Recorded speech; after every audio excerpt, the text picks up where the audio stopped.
ஆகாமிய கன்மம் என்று மூன்றை சொன்னோம். இனிமேல் எடுத்துகிட்டு போகிற செய்தி தான் ரொம்ப முக்கியமானது. எங்கே நோக்கி போகிறோம், எங்கேருந்து வந்தோம் சொன்னோம். கேவல நிலையிலேருந்து வந்தோம், இங்கே வரைக்கும் வந்தாச்சு. சுவாமி என்ன பண்ணுறான் அதையும் சொல்லிட்டோம். ஆணவமலம் நமக்கு டேஞ்சரே ஆணவமலம் தான். அதனால் அந்த ஆணவமல மறைப்பில் இருந்து கொஞ்சம் நம்ம விளக்குறதுக்கு எல்லாம் செய்கிறான். அடுத்தால என்ன பண்ணுறான், நம்மளை செயல்பட வைக்கிறான். செயல்பட அந்த வலிமை, ஆணவத்துடைய வலிமை குறையும். அதுக்காக எல்லாம் பண்ணி எல்லாத்தையும் கொடுத்து இப்போ அந்த ப்ராசஸ் ஸ்டார்ட் ஆகிட்டு அப்படி வரும்பொழுது என்ன ஆகுதுன்னா, நம்ம பல பிறவிகள் செஞ்ச வினைகள் நமக்கு இருக்குது. அந்த வினைகளை எல்லாம் என்ன பண்ணுறோம், ஒரு பிறவி எடுத்துகிட்டு வரோம். அதில் கொஞ்சம் கழிக்க வந்த இடத்துல 4 புதுசாக சேருது. அந்த டோட்டலுக்குள்ளே போகுது. திரும்ப அதுலேருந்து கொஞ்சம் எடுத்துகிட்டு வரோம். இது இப்படி போச்சுன்னா இதனுடைய எண்டு எங்கே? ஏன்னா வினை கழிக்கிறதுக்கு வாரோம், புதுசாக வினை செஞ்சிடறோம். திரும்ப அது அங்கே போய் சேருது, அதுலேருந்து கொஞ்சம் எடுத்துகிட்டு வரோம். அது நான் அதாவது என்ன சொன்னேன்னா, ஒரு மறுமலர்ச்சி சிந்தனையோடு ஒரு ஆப்டிமிஸ்டிக் தாட். அந்த இதில் என்ன சொன்னேன்னா, 100 வினையை கழிக்க வந்த இடத்துல ஒரு 10 செஞ்சுருவோன்னே, 100 கழிக்க வந்த இடத்துல 200 சேரவும் செய்வோம் சில நேரம். நினச்சிங்க இல்லையா? தெரியும், நான் பார்த்தேன். நீங்கள் பார்த்த பறவையில் நினச்சேனா ஏதோ ஒரு ஆமாம்மா நம்பர்லையாவது குறைப்பமே தான் இல்லை ஆனால் அது முக்கியமான சந்தேகம். ஏன் அப்படின்னா எப்படி வேணாலும் இருக்கலாம். ஆமாம், அதனால் நம்ம என்ன பண்ணுறோன்னா, ஆனால் இப்போது என்ன பண்ணிக்கிட்டோம் தெரியும், அவேர்னஸ். இதை குறைக்கணும், இந்த மாதிரி தான் இது சேருது அப்படின்னு நம்ம என்ன பண்ணிக்கிட்டோம், ஒரு அவேர்னஸ் க்ரியேட் பண்ணிக்கிறோம். சாத்திரமெல்லாம் படிக்கிறதே அதுதானே. நல்ல ஞாபகம் வச்சுக்குவோம். சாத்திரத்தெல்லாம் படிச்சுட்டா முக்தி இன்பம் கிடைக்குமானா அப்படிலாம் ஒன்றும் கிடையாது. அது சொல்லிடலாம். சாத்திரத்தை படிச்சுட்டு அதுபடி ஒழுகுனாத்தான் முக்தி இன்பத்தை பேச முடியும். பண்டைனர் தவத்தால் தோன்றி பரமனை பக்தி பண்ணும் தொண்டரை தானே தூய கதினில் தொகுப்பன் மார்க்கர் கண்ட நூல் ஓதி வீடு காதலிப்பவர்க்கு ஈசன் புண்டரிகத்தாள் சேரும் பரிசனை புகழல் உற்றாம் சித்தியார். யாருக்கு சித்தியார் புஸ்தகம் எழுதுனேன் அப்படின்னு சொல்கிறார் சித்தியார் ஆசிரியர். யாருக்கு எழுதுறேன்னு சொல்லும் பொழுது முதல்ல இது யாருக்கு இல்லைன்னு சொன்னார். சித்தியார் புஸ்தகம் அவங்களுக்கு எழுதலைன்னாரு. யாருக்குன்னாரு, பண்டைனர் தவத்தால் தோன்றி முந்திய பிறவிகளில் பெரிய தவம் செஞ்ச சீலர்ஸ், தபஸ் பண்ணவங்க, அவங்கெல்லாம் இந்த பிறவிக்கு வந்திருக்காங்கன்னா குருநாதருடைய உபதேசம் பெற்றுட்டு போயிடணுங்கிறதுக்கு வந்திருக்கு. அவங்களுக்கெல்லாம் பக்குவத்தில் ரொம்ப உயர்ந்தவர்கள். அவங்களுக்கு நான் இந்த புஸ்தகம் பண்ணலேன்ட்டார். அவங்களெல்லாம் என்ன பண்ணணும், சுவாமியை பார்த்துக்கிறான். பக்குவத்தில் ரொம்ப உயர்ந்தவர்கள், சுவாமியே வரான், அவங்களுக்கு உபதேசம் பண்ணுறான், கூப்பிட்டு போய்ட்றான். பண்டைனர் தவத்தால் தோன்றி பரமனை பக்தி பண்ணும் தொண்டரை தானே தூய கதினில் தொகுப்பன். அவன் பார்த்துக்கிடுவான். மார்க்கர், நம்மளாம் சன்மார்க்கர்கள், கண்ட நூல் ஓதி. நாம் என்ன பண்ணோம், இந்த புஸ்தகத்தில் இருக்கிறத படித்து வினைனா என்னன்னு தெரிஞ்சு, வினையிலேருந்து வெளிவரதுக்கான வழி என்னன்னு தெரிஞ்சு, எது செய்யணும்னு தெரிஞ்சு, இது எது செய்யக்கூடாதுன்னு தெரிஞ்சு, அதுபடி நடந்து, அதெல்லாம் நடக்கிறப்ப ஒன்று முக்கியம் என்னன்னாரு, வீடு காதலிப்பவர்க்குன்னார். வீடு பேருன்னா முக்தி இன்பம். அது வேணும் அதுக்காகத்தான் அதில் ஒரு பெரிய வேட்கை. அப்படி இருக்கிறவர்களுக்கு இந்த புத்தகம் நான் கொடுக்குறேன்னார். பண்டைனர் தவத்தால் தோன்றி பரமனை பக்தி பண்ணும் தொண்டரை தானே தூய கதினில் தொகுப்பன் மார்க்கர் கண்ட நூல் ஓதி வீடு காதலிப்பவர்க்கு ஈசன் புண்டரிகத்தாள் சேரும் பரிசனை புகழல் உற்றாம். சிவஞான மாபாடியத்தில் இன்னும் ஒருபடி மேலே போவார். சிவஞான போதம் யாருக்கு கொடுக்கணுங்கிறதுக்கே சொல்லுவார். அது சொல்லும் பொழுது அந்த இடத்துல சொல்ல 2 கண்டிஷன்ஸ் போடுவார். சோமுசம்பபத்ததி முதலாயின நூல் பயிற்சி உடையாருக்குன்னு எழுதுவார். முதல்ல சோமசம்பபத்ததிங்கிற நூல்களெல்லாம் கிரியா மார்க்கத்தை மிக விரிவாக சொல்லக்கூடிய நூல்கள். அப்போ அதெல்லாம் படித்து அதுபடி ஒழுகி கிரியா மார்க்கத்தில் பூஜையில் சிறப்பாக விளங்கி அதுக்கப்புறம் ஞான மார்க்கத்துக்கு வர்றதுக்கு முதல்ல அதெல்லாம் அடிப்படை. அதே மாதிரி இன்னொன்று சொல்லுவார். என்ன சொல்லுவார்னா, இந்த உலக இன்பங்களை எல்லாம் விடுத்து வீடு காதலிப்பவர்க்குங்க முன்னாடி ஒரு வார்த்தை போடுவார். பிறவிக்கு அஞ்சி வீடு காதலிப்பவர்க்கு இந்நூல் உபதேசம் செய்யலாம்பர். சிவஞான போதத்தை யாருக்கும் சொல்லிக் கொடுக்கலாங்கிறதுக்கே சுவாமி ஒரு டெக்ஸ்ட் போடுறார். யாருக்கான்? பிறவிக்கு அஞ்சிங்கிறார். ஆமாம், இனிமேல் பிறவி வேண்டாங்கிற அந்த நிலையில் இவ்வளோ நாளோ சீக்கிரம் போயிடணும், திருவடியில் போய் இருந்துக்கணும் அப்படின்னு புதுசாக ஒரு வீடு கட்டி உட்காந்துக்கணும் அப்படின்னு நினைக்கிறாங்களுக்கு இங்கே வீடு கொடுக்குறான். அந்த வீடுன்னு நினைக்கிற ஆளுகளுக்கு அங்கே கொடுக்குறான். அவன் எல்லாத்தையும் கொடுக்குறான். வேண்டுவார் வேண்டுவதே ஈவான் கண்டாய் சுவாமி. ஆனால் நம்ம எப்படி இருக்கணும்னாரு, வேண்டும் பரிசு ஒன்று உண்டெனில் அதுவும் முந்தன் விருப்பன்று. உயர்ந்த நிலையில் எல்லாத்தையும் அவன்கிட்ட போய் சரண்டர் ஆகிடுறோம். சாமி ஒன்று எனக்கு என்ன வேணுங்கிறது உனக்கு தெரியும், நீயே பார்த்து கொடுத்துரு. அது ஒரு பெரிய ட்ரிக்கும் கூட. அவன்கிட்டையே போய் நீ என்ன கொடுத்துருன்ட்ட. ஏன்னா நாம் கேட்டோம்னா சில நேரங்களில் குறைய கேட்டுருவோம், நமக்கு தெரியாது. நீங்கள் எங்கள் ஊர்லலாம் என்ன பண்ணுவாங்கன்னு வச்சுக்கிங்களேன், இந்த இங்கே ஏறி இந்த பஸ் ஸ்டாண்டில் போய் இறங்கணும்னு ஒரு ஆட்டோ கேட்டோன்னு வச்சுக்கோங்க, அது வழக்கமாக பார்த்தா ஒரு 20 ருபீஸாக இருக்கும். அவன் சாமி நீங்கள் கொடுத்தது கொடுங்க அம்மா, நான் அதை போய் என்னத்தை கேட்குறது உங்களுக்கு தெரியாததா அப்படிம்மா. அப்படின்னு என்ன அர்த்தம், நம்ம போய் இறங்கினோன்னே 50 ரூபா கொடுப்போம். ஏன்னா நமக்கு எவ்வளவு நம்ம என்ன வந்து ரொம்ப குறைய கொடுத்தா தப்பாக நினைப்பானோ அப்படின்னு சொல்லிட்டு நம்ம கூட கொடுத்துருவோம் இல்லைங்களா. அதனால் அந்த ஆட்டோக்காரனோட டெக்னிக் என்ன பண்ணுவார்னா, இது இவ்வளோ ரூபான்னு பேச மாட்டார், நீங்கள் கொடுத்ததை கொடுங்க அப்படிம்பார். ஆனால் நமக்கு வந்து அந்த ஆட்டோவில் போய் இறங்குற வரைக்கும் ஒரு பையன் பக்கன்னு இருந்துகிட்டே இருக்கும். ஏன்னா கொடுத்ததே கொடுங்க, ஆனால் என்ன சொல்ல போகிறான் அப்படின்னு சொல்லிட்டு நம்மளை ஒரு நிம்மதி இல்லாத பயணத்திலே வச்சுருப்பான். ஆனாலும் அங்கே போய் பார்த்தீங்கன்னா வந்து கொடுத்துடணும் வச்சுருப்பான். இதை நம்ம என்ன பண்ணோம்னா, சாமி முன்னாடி நம்ம ஆட்டோக்காரனாக இருந்தோம் வந்து சாமிகிட்ட சாமி நீயா பார்த்து என்ன கொடுத்தது கொடு வந்து. ஏன்னா சுவாமிக்கு குறை கொடுக்குது, குறைவர கொடுப்பர் போலும்னு தான் சொல்கிறேன். குறைவிலா நிறைவே கோதிலா அமுதை ஈரிலா கொழுஞ்சுடற்குன்றே இல்லைங்களா. மறையுமாய் மறையின் பொருளுமாய் வந்தன் மனத்திடை மன்னிய மன்னே சிறைபெறா நீர் போல் சிந்தை வாய் பாயும்னார். இது கூட சிறை பெறும் நீர், ஒரு டேமில் அடைச்சிடலாம். அவனுடைய கருணை எப்படின்னாரு, சிறைபெறா நீர் போல் இல்லைங்களா. அப்படி அவன் அதனால் வந்து அவன் காலையில் கூட மூர்த்திகள் அருமையாக பண்ணாங்க. பாசமான கலைவார் பரிவார்க்கு முதமனையார் ஆசை தீர கொடுப்பார்னார். சாமி எப்படி கொடுக்குறான்னா, சரி ஏதோ கொஞ்சம் சரி நமக்கு இவ்வளோவாது கொடுத்தானே, இன்னும் கொஞ்சம் கொடுத்துருந்தா நல்லாயிருக்கும்னு நினச்சேன் அப்படின்னு நேற்று வந்து அந்த ஜாங்கிரி போட்டாங்க கூட 2 வச்சுருந்தா நல்லாயிருக்கும்னு நினச்சேன். ஆனால் எனக்கெலாம் 4 தான் வச்சாங்க அப்படின்னா வந்து என்னங்க நாளைக்கு ஜாங்கிரி இருக்கா, சரி நல்ல வேலை அதை முதல்ல சொன்னீங்க. இப்போ நான் நாளைக்கு சீக்கிரம் சாப்பிட வந்துடுறேன் வந்து. ஆமாம், ஏன்னா நம்ம அதுக்கு மேலே போய் கேட்குறதுக்கும் ஒரு மாதிரி இருக்கு, அவங்க ஒரு மாதிரி பார்க்குறாங்க வேணா அப்படின்ட்டு ஆயிட்டுங்களா. அதனால் வந்து சுவாமி வந்து வேண்டும் பரிசு ஒன்று உண்டெனில் அதுவும் முந்தன் விருப்பம். எடுத்த உடனே சொல்கிறார், வேண்டத்தக்கது அறிவோய் நீன்றார். எனக்கு என்ன வேணும்னு உனக்கு தெரியும் சாமி, உனக்கு தெரியாது ஒன்றும் இல்லை. அதனால் என்ன வேணுங்கிறது நீ பார்த்துக்க. வேண்டத்தக்கது அறிவோயினே வேண்ட முழுதும் தருவோயினே.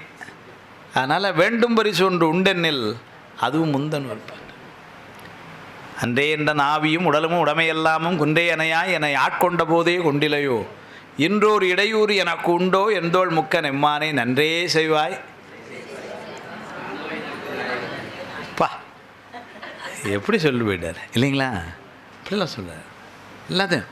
அன்றே என்ற நாவியும் உடலும் உடைமையெல்லாமும் குன்றே அணையாய் என்னை ஆட்கொண்ட போதே கொடுத்திலையோ இல்லை. அதான் சொல்லு இந்த இடத்துல மாணிக்கவாசர் என்ன வார்த்தை போட்டார் பாருங்க, கொண்டிலையோன்னாரு. ஏன்னா கொடுத்திலையோன்னு போட்டிருந்தா நான் எல்லாத்துக்கும் அவன்கிட்ட கொடுத்துட்டேங்க மாதிரி தொழில் நம்ம பக்கம் ஆகிருக்கும். கொண்டிலையோ நீ எடுத்துட்ட, எங்களுக்கு என்ன தெரியும். எப்போ நீ உன்னுடைய திருவடியை தலைமையில் வச்சு ஆட்கொண்டாயோ திருப்பெருந்துறையில், அப்பமே வந்து என்னுடைய உடல் பொருள் ஆவி இல்லாது, அது உன்னுடைய ஆயிடுத்த நீயே எடுத்துக்கிட்ட. இப்போ இனிமேல் எனக்குன்னு என்ன செயல் இருக்குது. அதனால் என்னுடைய செயல்கள் எல்லாமே என்ன இருக்குது, உன்னுடைய செயல்கள் ஆயிடுச்சு. அதனால் இதில் வழிபாவம்லாம் இனிமேல் எனக்கு ஒன்றுமே கிடையாது. திருவிழாப்பாணத்தில் இந்த செய்தியை திருவிழாப்பாணத்தில் பதிவு பண்ணுவார். அடாடா, இது இவரே சொன்னது. அன்றை என்ற நாவியும் உடலும் உடமையெல்லாமும் குண்டையனையை ஆட்கொண்டவன். அதை பார்த்துக்கிட்டு இருந்த பரஞ்சோதி முனிவர் எழுதுகிறார் அந்த இடத்துல, தந்தை தாய் குறவன் ஆசான் சங்கரன்னர். எல்லாமே ஒன்று தான் தெரிஞ்சுதான், சுவாமி தான் தெரிஞ்சுதான். தந்தை தாய் குறவன் ஆசான் சங்கரன்னர். நேற்று ராத்திரி வரைக்கும் எல்லாம் கூட இருந்திருக்கு. காலையில் நடந்த அந்த இடம் அப்படி தான் இருந்திருக்கும் போல். காலையில் கூட நீங்கள்லாம் யார் அப்படிங்கிறார். ஸோ சாமி மதுரையிலேருந்து உங்கள் கூட குதிரை வாங்குறதுக்கு வந்தோமே, உங்கள் கூட ஐசி அப்படிங்கிறாரு வந்து இல்லைங்களா. கூடே இருந்த பிஏ, ஏன்னா அவனை நீங்கள் யார் அப்படின்ட்டு. ஏன் நான் நினைக்கிறேன் இப்படி தான் இருந்திருக்கும் போல். ஊருக்கு இந்த செய்தி தெரிஞ்சிருக்கலாம் போல். ஆனால் அப்பா அம்மாலாம் ஓடி வந்திருப்பாங்க. அது சூரபத்மன் எல்லாம் முருகனாக தெரிஞ்சுது. இவருக்கு என்ன ஆயிடுச்சு, அம்மா எல்லாரும் சுவாமியாக தான் தெரியுது. அங்கே முருகனே காட்சி கொடுத்தான். ஏன்னா அது அது அவனுக்கு மட்டும் தான் வேறு யாருக்கும் தெரில. ஆனால் காட்சி முருகனே கொடுத்தான். இங்கே இவருக்கே அந்த பொருள்கள் எல்லாமே முருகனாக தெரியுது, எல்லாமே சுவாமியாக தான் தெரியுது. அம்மா அப்பா குழந்தை குடும்பம் வந்து மந்திரி பதவி, அது சீஃப் மினிஸ்டராக இருந்தார் சார். ஸோ சாதாரண பொசிஷனா வந்து இல்லைங்களா? அதான் ஏஜ் ஆஃப் 16 யோசிச்சு பாருங்கள். இதுக்கு போகும் பொழுது, திருப்பெருந்துறைக்கு போகும் பொழுது, அதாவது திருப்பெருந்துறை தாண்டி குதிரை வாங்குறதுக்கு போகும்பொழுது எவ்வளவு பொண்ணு வேணும் அப்படிங்கிறத எப்படி எடுத்துகிட்டு போனாருங்கிறத திருவாதிரை புராணத்தில் சொல்கிறாரு. 49,000 பொண்ணுங்கிறாரு. அப்படின்னா 49,000 பவுன் எடுத்துகிட்டு போயிருக்கிறார். அது கூட பாருங்கள், ஒரு ரவுண்டாக ஒரு 50ன்னு எடுத்துகிட்டு போகலாம், தெரியல. 49,000 பவுன் அப்படின்னு எடுத்துகிட்டு போகிறார். அதை அந்த 49,000 பவுன் முடிவு பண்ணது யார் தெரியுமா உங்களுக்கு? மந்திரி, இறைவன், சரி மன்னர் இல்லை, அந்த ஃபினான்ஸ் மினிஸ்டர் இல்லை, ஃபினான்ஸ் செக்ரட்டரின்னு ஒருத்தர் உட்காந்துருப்பானே, ஒன்று ஒரு பட்ஜெட்டில் ஒன்று வழங்காமல் கையெழுத்து போட்டே உட்காந்துருப்பார் ஆள், அவன்லாம் இல்லை. ரைட்டுங்களா? முடிவு பண்ணது இவர் தான். நீங்கள் நல்லா யோசிச்சு பாருங்கள். வாதவ புராணத்தில் வருது, அரிமர்த்தன பாண்டியன் கஜானா சாவியை இவர் கையில் கொடுத்தானான். போய் வேண்டியதை எடுத்துகிட்டு போங்கன்னானா. அப்படி என்னைக்காவது தரமாட்டானான்னு எவ்வளோ மந்திரிகள் இருக்காங்க தெரியுமா? இப்போ சாவி கொடுக்க மாட்டாங்க எனக்கு. அப்போ போய் திறந்து பார்த்தாலும் ஒன்றும் இல்லையா? இப்போ அது வேறு நம்ம நிலைமை. அந்த இவர் தான் உள்ளே போய் 49,000 கொடுத்தார். அந்த 49,000ங்கிறது ஏன்ங்கிறத நாளைக்கு வச்சுக்கிடுவோம் வந்து. ஏன்னா நீங்கள் பொதுவாக ஒரு ஊருக்கு வரும்போது இப்போ நம்ம என்ன பண்ணி இருந்திருப்போம், இப்போ அம்மாலாம் பார்த்தீங்கன்னா முந்தா நாள் கிட்டத்தட்ட ஒரு 5 லட்ச ரூபா பணம் எடுத்து வச்சாங்க. ஏன்னா ஒரு ரவுண்டாக இருக்கட்டும் இங்கே ரிஷிகேஷில் செலவுகளுக்கு அப்படின்ட்டு. அது சொல்லக்கூடாதான், நான் படி சொல்லிட்டேன் வந்து. ஆமாம் ஆமாம். இப்போ அவங்க 4,93,415 எடுத்து வச்சுருந்தாங்கன்னு வச்சுக்கோங்க. நான் வந்து என்னம்மா கணக்கு அப்படின்னு, இதுன்னு ரவுண்டு கொஞ்சம் முன்ன பின்னா ஆகும் இருக்கட்டும் அப்படி. அப்போ குதிரை வாங்க போகிற இடத்துல ஒரு குதிரை முன்ன பின்னா இருக்கலாம், விலை நல்லா இருந்ததுன்னா கூட 2 குதிரையை கூட வாங்கியிருக்கலாம். அதனால் என்ன பண்ணியிருக்கணும், ஒரு ரவுண்டாக வந்து ஒரு 50,000 இருக்கட்டும்ண்ணா அப்படின்னால எடுத்துகிட்டு போயிருக்கணும். 49,000 வச்சுருக்கலாம். 7,000 பொண்ணுங்கிற. அப்போ அதில் ஏதோ ஒரு கணக்கு இருக்குது. அந்த கணக்கை நம்ம நாளைக்கு பார்த்துக்கிடுவோம், மனசில் வச்சுக்கோங்க வந்து. நாளைக்கு ஞாபகப்படுத்துங்க அது என்ன 49 நேரம். அவங்க தான் சாப்பிடும்போது ராத்திரி கழுத்து பிடிச்சிட்டாங்க, அந்த கேள்வி என்ன பதில்னு வந்து நேற்று ராத்திரி. அதனால் அதில் வச்சுக்குவோம். இப்போ அதை வந்து என்ன பண்ணுறாரு அங்கே. அப்போ அந்த ஆட்கொண்ட போது ஏற்பட்ட நிகழ்வு எப்படி ஆயிருந்திருக்கு. தந்தை, தாய், குறவன், ஆசான், சங்கரன் யாருமே தெரியலையா. நான் கூட இப்படி தான் நினைக்கிறேன். அநேகமாக ஊர்லேருந்து யாராவது வந்திருப்பாங்க. டேய் நான்டா அவங்க அப்பாடா, அவங்க அப்பா வந்திருக்கேன்னாரு. யாருங்கிறாரு, யாருமே தெரில. கண்டிப்பாக நான் கூட இப்படி வேடிக்கையாக நினைப்பேன். அநேகமாக உங்கள் பாட்டி ஓடி வந்துடும், கதறி இருக்கும், என் முடியில் போட்டு அவனை வளர்த்தண்டா. ஹூ இஸ் திஸ் ஓல்டு லேடின்ட்டார் வந்து. சுவாமி ஒன்று தான் தெரியுதான். அதே மாதிரி ஒரு அமைப்பை பெரிய புராணத்தில் காட்டுவார். மதுரை எம்பதிக்கு வந்திருக்கிறார் திருஞான சம்பந்தர். மதுரையில் வழிபாடு செஞ்சுட்டு பாண்டி நாட்டு தலங்களுக்கு யாத்திரை போகிறாரு. மதுரைக்கு வந்து நேரம் திருநெல்வேலி கிளம்புறாரு. ஐயா கூட காலைல அருமையாக பாடினாங்க வந்து. திருநெல்வேலி ஒரு செல்வர்தாமைன்னு அவரை பார்க்க போகிறாங்க.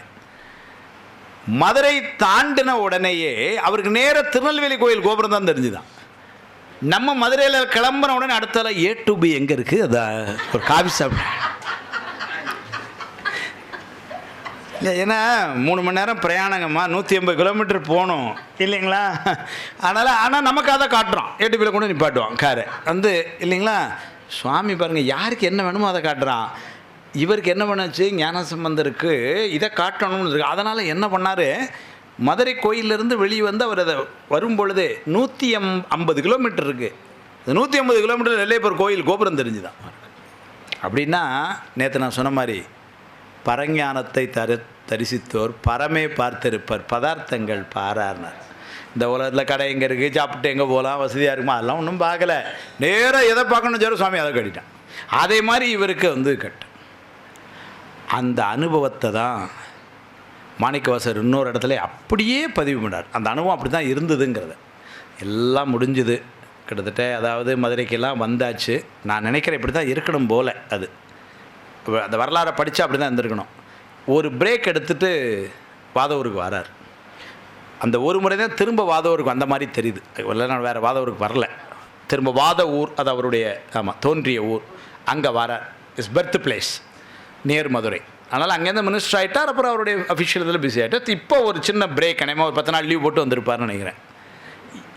இப்போ அங்கே தான் அந்த திருப்புலம்பலை பாடுறார்.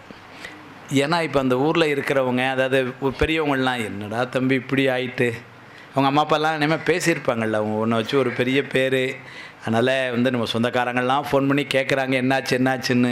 அந்த கட்டடம் துவங்கி வச்சு அந்த கட்டடம் துவங்கி வச்சுன்னு தினமரில் பணம்லாம் பார்த்தோம். இப்போ என்னடான்னா நீ குதிரை வாங்கிட்டு வரல, அரசு பணம் மோசடின்னு உன் பேரில் பேங்க் படத்தில் வருது, ரொம்ப சங்கடமாக இருக்குன்னுலாம் பேசியிருக்காங்க இல்லையா. எடுத்தோடனே சொன்னார், அவங்களெல்லாம் பார்த்து இதை பாடியிருப்பார் போல. உற்றாரையான் வேண்டேன். இப்போ உடனே அந்த எல்லோரும் வந்து சொல்லியிருக்காங்க, ஊர் தலைவர் வந்துட்டார். இல்லை தம்பி, என்னதான் இருந்தாலும் வாத ஊருக்குன்னு ஒரு நல்ல பேர் இருக்குது இது வரைக்கும். அது உங்களால் அந்த பேர் வந்து இதாக ஊர் வேண்டேன் பேர் வேண்டேன்.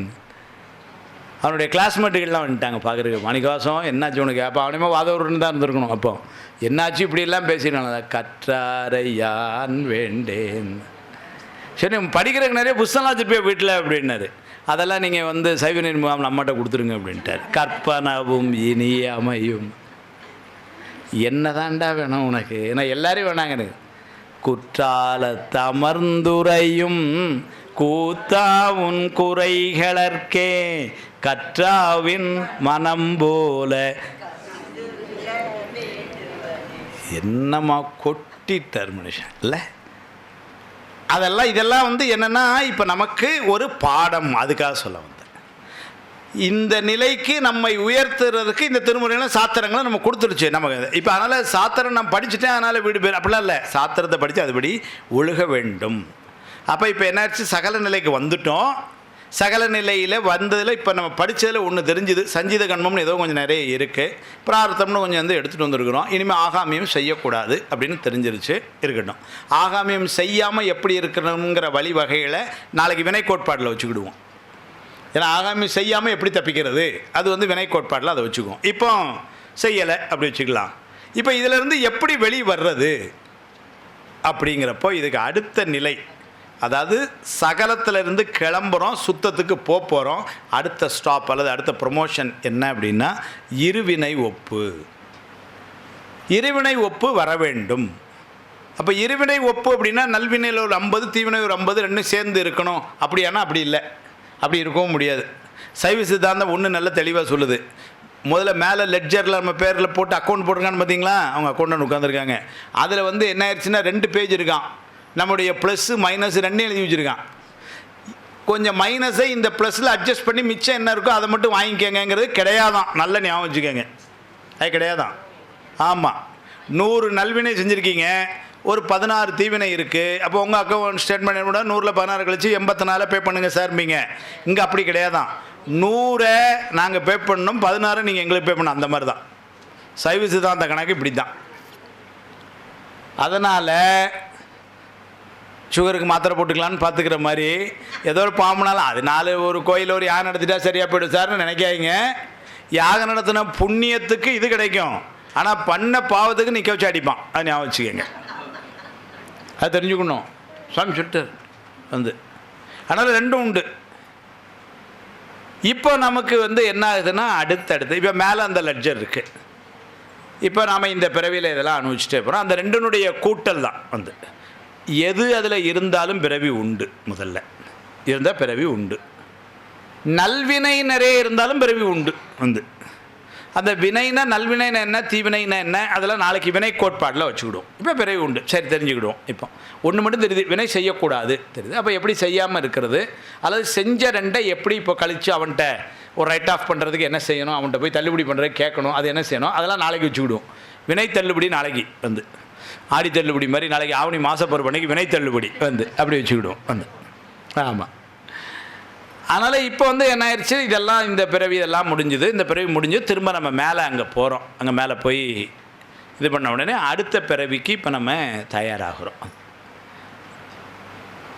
இறந்த பின்னர் என்ன நடக்கும்? இந்த உடல் எங்கே விட்டாச்சு, உயிர் இப்போ எங்கே நேராக கொண்டு போயிடுச்சுன்னு வச்சுக்கிடும், மேலே போகுது. அதுக்கப்புறம் என்ன நடக்கும் அப்படின்னா மேலே வந்து ஒரு கவுன்சிலிங் நடக்கும். இப்போ நீங்கள் ஹையர் செகண்டரிலாம் முடிச்சோன்னே இன்ஜினியரிங் காலேஜ் போகணுன்னு வச்சுக்கோங்க, அண்ணா யூனிவர்சிட்டி கவுன்சிலிங் போகிறீங்க இல்லைங்களா. அந்த கவுன்சிலிங்கில் என்ன பண்ணுறான், முதல்ல மார்க் படி கூப்பிடுறான். நல்ல மார்க் இருக்கிறவனுக்கு முதல்ல வந்தவனுக்கு அவன் கேட்ட காலேஜ் அவன் கேட்ட கோர்ஸ் கிடைக்கும். அடுத்த அளவு உள்ள பையனுக்கு கேட்ட காலேஜ் கிடைக்கும், கோர்ஸ் கிடைக்காது, அல்லது கேட்ட கோர்ஸ் கிடைக்கும், காலேஜ் கிடைக்காது. அப்புறம் 3வது வர்றவனுக்கு ஏதோ ஒன்று கிடைச்சா போதும். 4வது வர்றவன் என்னத்தையாவது ஒன்று எங்கேயா சேர்த்தா பரவாயில்ல. 5வது வரும் காலக்கால விட்டுட்டே நிற்கான். எனக்கே ஒரு நாள் எப்படியா உள்ளே கூப்பிடுவானான்னு வெளியே பார்த்துட்டே இருக்கான். கடைசியில் கிடைக்கும் இல்லைங்களா? அப்புறம் 2 பேருக்கு கிடைக்காமலும் போகும், அது வேறு. இதே மாதிரி நம்ம அங்கே மேலே போய் நிற்கிறோமா. அங்கே மேலே போனோன்னே வீரே லெட்ஜரை பார்க்குறாங்க. வினைகளே இல்லை, ரொம்ப நல்லா இருக்கிறார். அதனால் என்ன இல்லை, இங்கே உபதேசம் வாங்கிட்டார். இல்லைன்னா அங்கேனே வச்சு ஒரு உபதேசத்தை கொடுத்து, வாடா நீ என் திருவடியில் உட்காந்துக்கோவா அப்படின்னு முக்தி இன்பத்தை கொடுத்துட்றாரு. இது ஸ்டேட் ஃபஸ்ட்டுக்கு. இப்போ இங்கே இருக்கிறதுலையும் பல பேருக்கு அந்த மாதிரி இருக்கும், என்ன தெரியல. ஆமாம், எப்படிங்க? இல்லை, 500க்கு 501 மார்க்கு நிறைய பேர் இப்போ தமிழ்நாட்டிலலாம் வாங்குகிறாங்க. ஆமாம் ஆமாம், 500 வருது இல்லை, அதெல்லாம் 401. முன்னாடிலாம் இந்த தமிழ்லலாம் சரியாக மார்க் போட மாட்டாங்க. இப்போ தமிழ்லையே 100ங்களாம். என்னங்க, 100க்கு 100. ஆமாம், முன்னாடிலாம் கணிதம் மட்டும்தான் போடுவாங்க. அப்புறம் கொஞ்சம் கொஞ்சமாக அறிவியல் போட்டாங்க, அதெல்லாம் போட்டாங்க. சுபாக்கெலாம் ரொம்ப வருத்தம். அதுதான் அப்போ நம்ம படிக்காமல் விட்டோமே, 100க்கு 100 வாங்கியிருக்கலாம். நம்ம படிக்கிறதுல போடலை, இல்லைன்னா இவங்கெல்லாம் வாங்கியிருப்பாங்க. ஆமாம், இப்போ கூட ஒன்று ட்ரை பண்ணி பாருங்கள், வேறு இருக்கட்டும், ரைட்டுங்களா? ஆனால் இப்போ என்ன ஆயிடுச்சு, அப்போ ஒரே ஸ்கூல் ஃபஸ்ட்டில் 5 பேர் வர்றதுக்கு வாய்ப்பு இருக்குல்ல. அது மாதிரி இதெல்லாம் ஏ கிரேட் ஸ்டூடெண்ட்ஸுங்க. நீங்கள் என்ன நினைக்கிறீங்க எங்கள் ஆளுகளை? ஆமாம், என்னங்க சார், அவங்க ஏற்கனவே ரொம்ப மெரிட்டோரி ஸ்டூடெண்ட்டுன்னு மேலே தான் இருக்காங்க. இப்போ இவங்க நமக்காக மேலேருந்து இறங்கி வந்தவங்க இப்போ. ஆமாம், இருக்கட்டும், அவங்களும் சந்தோஷமாக இருக்கட்டும். என்ன ஆமாம். அப்போ முதல்ல என்ன பண்ணுறான், அந்த தகுதி வாய்ந்த ஆன்மாக்கள் அவர்களுக்கு முக்தி இன்பத்தை கொடுத்துடலாம். சரி, அடுத்தால என்ன நடக்கும், என்னெல்லாம் வாய்ப்புகள், அதுக்காக சொல்ல. ஏன்னா இந்த உடல் நீங்கிய பின்னர் இந்த உயிர் என்னவெல்லாம் ஆகும், மேலே நிறைந்த புண்ணியங்களை செய்தவர்கள், அவ்வளோ நல்வினையாக நிறைய பண்ணியிருக்கிறாங்க. அந்த நல்வினைகளுக்கு அவன் இன்ப பலன் கொடுக்கணும். அந்த இன்ப பலனை இந்த உலகத்தில் வச்சு கொடுக்க முடியாது, ஏன்னா அவ்வளவு பெருசாக செஞ்சுருக்காங்க. ஆனாலும் அவங்களுக்கு என்ன பண்ணுறான், சொர்க்கலோகத்தில் போய் கொஞ்ச நாள் டைம் கொடுக்குறான், இருங்க அனுபவிச்சுட்டு வாங்க. ஏன்னா இங்கே நிறைய பண்ண ஆட்களுக்கு அங்கே கொண்டு போய் இது பண்ணி விடுறான். அடுத்தது 3வது, நல்ல புண்ணியங்களும் செய்திருக்கிறாங்க, கொஞ்சம் தப்புகளும் செஞ்சுருக்கிறாங்க, இருக்கட்டும், ஒரு ஆவரேஜ் ஸ்டூடெண்ட். அதனால் என்ன பண்ணுறான், அவங்கள இதே மாதிரி ஒரு உலகத்துக்கு திரும்ப அனுப்பிச்சு இன்னொரு பிறவி போய் இந்த வினையெல்லாம் கழிச்சிட்டு நீ நல்லபடியாக இருந்துட்டு வாப்போ அப்படின்னு அனுப்பிச்சி விட்றான். அப்படி அனுப்பும் பொழுது அந்த வினைக்கு ஏற்ற மாதிரி, அதாவது கொஞ்சம் நல்ல வினையெல்லாம் செஞ்சவங்களுக்கு மானுட பிறவியாகவே கிடைக்கும். அதில் இன்னும் கொஞ்சம் நல்ல செஞ்சவங்களுக்கு மானுட பிறவியில் கொஞ்சம் உயர்ந்த இடம், நல்ல படிப்பு, நல்ல வசதி, நல்ல ஒன்று, அது கொஞ்சம் சுமாராக இருக்கும். இன்னும் அதோட கொஞ்சம் குறைஞ்சதுன்னு வச்சுக்கோங்க, மானுட பிறவி கூட இல்லாமல் சில நேரங்களில் விலங்கா இதோ போடுறான், பரப்பனவா போடுறான், ஏதோ அப்படி போடுறான். யாருக்குங்க? இப்போ நம்ம பார்க்குறோம்ல, இல்லை நம்ம பார்க்குறோம்லான்னு அதிலே இப்போ யோசிக்கிறாங்க, பார்த்தவங்க பார்க்கலையே எப்போ அப்படின்னு யோசிக்கிறாங்க. இப்போ இல்லை, அவர்களுக்கும் அதெல்லாம் இருக்கு. ஆமாம், அவர்களுக்கும் இருக்குது. ஆமாம், இருக்குது, அவர்களும் பாவ புண்ணியம்லாம் இருக்குது. ஆமாம் ஆமாம், பண்ணோம். நீங்கள் பசுமாடு பார்த்துருக்குறீங்க, அதுக்கு கண்ணுக்குட்டி இருக்குது, 100 மாடு இருக்கட்டும், தாய் பசுதோ தெரிஞ்சு கரெக்டாக போயிடும். எப்படி போகுது? அறிவு தானே. அதனால் அந்த பசுமாடும் பாருங்கள், பால் கறக்கிறப்போ அந்த வீட்டுக்காரங்க பதிவாக கறக்கிறவங்களுக்கு இது கொடுக்கும். புதுசாக யாராவது போய் போனாங்கன்னு வச்சுக்கோங்க, அப்போ என்ன பண்ணிடுது? அறிவு தானே, இல்லைங்களா? அது சில மாடு என்னமோ கொடுக்காமல் ஓடி போயிடும், சில மாடு என்ன பண்ணிடும், நங்குன்னு காலால் மிதிச்சிடும், வினை செய்து பால் இல்லைன்னா இல்லைன்னு போக வேண்டி தானே. மிதிச்சு அவன் 10 நாள் ஆஸ்பத்திரியில் அடக்கான் காலில். அது என்னங்க? இல்லை, இப்போ நமக்கும் சில வினை செய்கிறது தெரியல, அதே மாதிரி தான் அதாவது அதுக்கும் அறிவு உண்டு. இன்னும் ஒருபடி மேலே சொல்கிற முக்கியமான வார்த்தையை நோட் பண்ணிக்கோங்க, அதுக்கும் மனசு உண்டு. அதுக்கு மனசு உண்டு எந்த கோடிதலுக்கும். ஏன் அப்படின்னா, இப்போ நம்ம அந்த இதில் சூக்கும தேகம் என்று ஒன்றை உயிருக்கு இறைவன் பொதுவாக எல்லா உயிருக்கும் கொடுக்குறான். அந்த சூக்கும தேகத்தில் 8 கருவிகள் இருக்குது. தன்மாத்திரை 5, மனம் புத்தி அகங்காரம்னு 3 அந்தக்கரணம் சேர்ந்து அந்த 8 கருவி அந்த சூக்கும தேகத்துக்கு இருக்குது. அதனால தான் அந்த சூக்கும தேகத்துக்கு பேரே புரியட்ட காயம்னு பேர். விநாயகர் படிக்கும்போது படிப்போம், புரியட்ட காயம் புலப்பட எனக்கு, இல்லைங்களா? ஞாபகம் இருக்கு. அவங்க தான் புரியட்ட எங்கேயோ கேள்விப்பட்ட மாதிரி இருக்கே அப்படின்னு யோசிச்சுட்டு இருந்தாங்க. விநாயகர் வருது, தெரியலும் தரிசனப்படுத்தி, இல்லைங்களா? ஆமாம், அந்த புரியட்ட காயம் அப்படிங்கிறது தான் வந்து சூக்கும தேகம். அது எல்லாருக்கும் சுவாமி கொடுத்துருக்குறான், எல்லா உயிருக்கும் ஒன்று போல் கொடுத்துருக்குறான். அதில் இருந்து நாம் இந்த செயலுக்கு தக்கவாறு ஏற்படுகிற இந்த உடலுக்கு தூல தேகம்னு பேர். இந்த தேகம் தான் மாறி மாறி வருது. அந்த சூக்கும தேகம் எல்லாத்துக்கும் ஒன்று போல தான் இருக்கும். ஆனால் ஒவ்வொருத்தருக்கும் ஒன்று, உங்களுக்கு ஒன்று, உங்களுக்கு ஒன்று, உங்களுக்கு ஒன்று. சுவாமி எல்லாத்துக்கும் ஒன்றா தான் கொடுத்தான். அப்போ அங்கே பார்த்தீங்கன்னா அதில் மனம் வந்து இருக்குது. அப்போ வந்து எல்லா உயிர்களுக்குமே அதில் வந்து மனசு வந்து இருக்குது. அது செய்தி. இப்போ அங்கே வந்து அதனால் என்ன ஆயிடுச்சு, மேலே முதல்ல வந்து முக்தி இன்பம்னு சொன்னோம், அதுக்கப்புறம் வந்து சொர்க்கலோகம், அப்புறம் ஒரு பிறப்பு. இப்போ சொர்க்கலோகத்துக்கு நேர் மாறானது நரகம். அதாவது அவன் செஞ்ச பழி பாவங்களை இந்த உலகத்தில் வச்சு அவனுக்கு கொடுக்க முடியாது. அதனால் வந்து என்ன பண்ணிடுறாரு, அது எண்ணிறந்த புண்ணியங்களை செய்தவர்களுக்கு சொர்க்கலோகத்தை கொடுத்தோம். அதே மாதிரி எண்ணிறந்த பாவங்கள் செய்திருக்கிறான், அவனுக்கு தண்டனை இந்த உலகத்தெல்லாம் கொடுத்து மாளாது. அதனால் என்ன பண்ணுறாங்க, அவர்களுக்கு வந்து நரக தண்டனை, நரகலோகம். அங்கே சொர்க்கலோகத்தில் எப்படி ஒரு கணக்கிலடங்காத இன்பமும் இங்கே அது மாதிரி கணக்கிலடங்காத துன்பம். சொர்க்கலோகம் முழுக்க முழுக்க ஒன்றுமே பண்ண எல்லாம் சுவாமி பார்த்துக்கிறான். அது அவ்வளோ வந்து அங்கே அவ்வளவு, ஏன்னா வந்து இந்திரன் சந்திரன் எல்லாரும் கூட இருக்காங்க, நமக்கு நல்ல சௌரியமான இது கிடைக்குது. அங்கே இங்கே அவ்வளோ அசுரர்களும் இவமாக தான் இருக்கிறான். ஆமாம், குடிக்க தண்ணி கிடையாது. ஆமாம் ஆமாம், குடிக்க தண்ணி கிடையாது. உமாவிஸ்வாச்சாரியர் சொல்லார், நெருப்பு தூண் தழுவு வித்தும் அப்படிம்பார். நெருப்பு தூணில் கெட்டி வச்சுருக்கானோ. ஆமாம்மா, அது என்ன ஒரு நாள் 2 நாள் இல்லை, யுக கணக்கில் எரிஞ்சிட்டு இருக்கிறாங்களாம் இன்னும். ஏன்னா அங்கே அதுக்குன்னு ஒரு உடம்பை கொடுக்குறான், அதுக்கு யாதனா சரீரம்னு பேர். சொர்க்கலோகத்துக்கு ஒரு லோகம் கொடுக்குறாங்க, பூதாசார சரீரம்னு பேர். இது பூத சரீரம், இது ஒரு 70 வயசு 80 வயசு 90 வயசு இருக்கும், அப்புறம் கீழே விழுந்துடும், அவ்வளோதான். 60 வயசு தாண்டாலே கை காலம் ஆடுது. 70 போச்சுன்னு வச்சுக்கோங்க, கழுத்து நிற்க மாட்டேங்க. 80 ஆச்சுன்னா அது, 90 ஆச்சுன்னா தந்தி அடிச்சிருங்க, அவ்வளோதான் இதுக்கு, இல்லைங்களா? பூதாசார சரீரம்னு சொர்க்கலோகம். அங்கே வந்து பார்த்திங்கன்னா அவ்வளவு இன்பங்கள் அனுபவிக்க. நீங்கள் இங்கே ஒரு இன்பத்தை அனுபவிக்கிறது கூட இந்த உடலுக்கு ஒரு எல்லை தாங்கம்மா.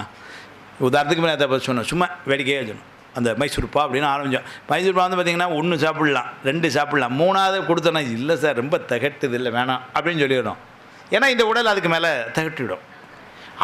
அந்த சரீரம் அப்படி இல்லை, 5 கிலோ மைசூர்பாய் ஒன்று அடிக்கும் வந்து, அப்படின்னா ஒன்றும் செய்யாது. அப்படி அம்மா யோசிக்காங்க, அந்த உடம்பெல்லாம் நமக்கு என்றைக்கு கிடைக்கும் அப்படின்னு யோசிக்கிறாங்க.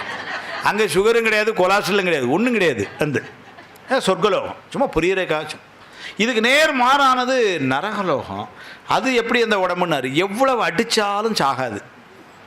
ஏன்னா நீங்கள் நெருப்பு தூண் தழுவி வித்தோம்னா யோசிச்சு பாருங்களேன், 10 நிமிஷம் 12 நிமிஷம் ஆனால் எரிஞ்சிடும், அவ்வளோதானே. இல்லையா, நாள் பூரா எரிஞ்சாலும் அந்த வலி அனுபவிச்சுட்டு இருப்பான், ஆனால் சாக மாட்டான். அதெல்லாம் எண்ணெய் கொப்பரையில் போட்டு முக்கி எடுப்பாங்கங்கிறானே. எண்ணெய் கொப்பரையில் முக்கி எடுப்பான்னா, இல்லைன்னா ஒரு தடவை முக்கி எடுத்தோடனே தான் முடிஞ்சிருமா? இல்லையா, கொஞ்சம் பயமாக தான் இருக்கேனே. வினை செய்ய மாட்டாங்கல்ல. நரகம் எப்படி இருக்குங்கிறத ஆசிரியர் அப்படிலாம் சொல்லி வச்சுருது. இதில் போற்றி போருடையில் ஆசிரியர் அப்படியே காட்டுறார் உமாவிஸ்வாச்சாரி. நெருப்புத்தூண் தழுவித்தம் நான் அறிந்துங்கிறார். இவன் என்னடா தப்பு பண்ணான்னாரு, சார் வாயத்துறதா சொன்னதை அவ்வளோ போய் அப்படின்னாரு. கட் பண்ணிடுடான்ட்டான் வந்து. சரி சார், அந்த வகுப்பு புரிஞ்சுதானா, புரிஞ்சுன்னு சொன்னான்.